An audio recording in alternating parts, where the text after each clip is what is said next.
సదాశివసమారంభాం వ్యాసశంకరమధ్యమాం అస్మదాచార్యపర్యంతాం వందే గురుపరంపరాం. జ్యోతిష్ శాస్త్రాన్ని భావితరాల వారికి ప్రసాదించిన ఋషుల యొక్క పాదపద్మాలకి నమస్కారం చేసుకుంటూ, అలాగే నాకు ఈ జ్యోతిష విద్యను నేర్పిన గురువర్యులు జ్యోతిష బ్రహ్మ కీర్తిశేషులు శ్రీ ఈరంకి సూర్యనారాయణమూర్తి గారు, శ్రీ దైవజ్ఞ గారి యొక్క పాదపద్మాలకి నమస్కారం చేసుకుంటూ, ఓం శ్రీ మహాగణాధిపతి నమః, శ్రీ గురుభ్యో నమః, హరి ఓం. వీక్షకులందరికీ నమస్కారం. జూలై నెల 14వ తారీఖు లగాయతు జూలై 20వ తారీఖు వరకు ఉండేటువంటి గ్రహగతుల ఆధారంగా ద్వాదశ రాశుల వారికి ఈ వారం ఏ విధమైనటువంటి శుభాశుభ ఫలితాలు కలగబోతూ ఉన్నాయో ఈ కార్యక్రమం ద్వారా తెలుసుకుందాం. వృషభ రాశి వారికి ఈ వారం సాధారణమైనటువంటి గ్రహస్థితి గోచరిస్తూ ఉన్నది.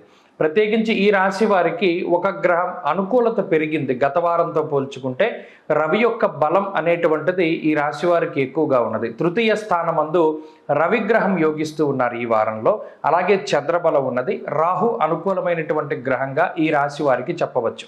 అయితే ఈ రాశి వారికి జన్మ కుజుడు, జన్మ గురుని యొక్క దోషాలు కొంత అధికమైనటువంటి వ్యతిరేక ఫలితాలను ఇస్తూ ఉన్నారు.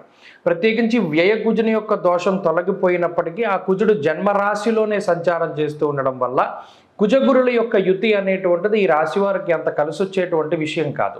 అయితే దీనివల్ల ఏ రకమైనటువంటి ఫలితాలు వస్తాయి?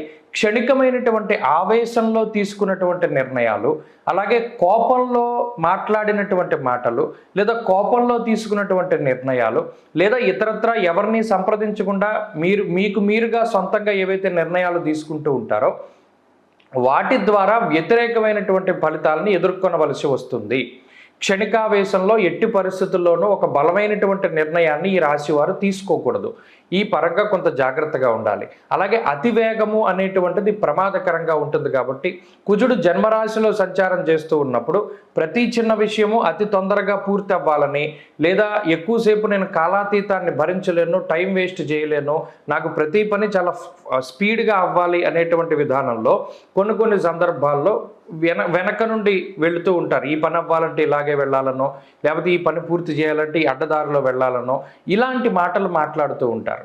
అటువంటి మాటలు ఏవి కూడా మాట్లాడకూడదు. ప్రతిదీ కూడా చాలా సామరస్యంగా ముందుకు వెళుతూ ఉండడం చెప్పదగినటువంటి సూచన.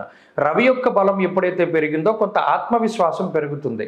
ఈ ఆత్మవిశ్వాసాన్ని కొంత అహంకారంగా మార్చేటువంటి ప్రయత్నం కుజగురులు చేస్తూ ఉంటారు. కాబట్టి ఎవరు ఎన్ని కొంత పొగడ్తలతో ముంచినా, లేకపోతే ఎవరు ఏ విషయాలు మీ దగ్గర ప్రస్తావిస్తూ ఉన్నా అహంకారపూరితమైనటువంటి ధోరణిలో మీరు మాత్రం ముందుకు వెళ్ళకూడదు.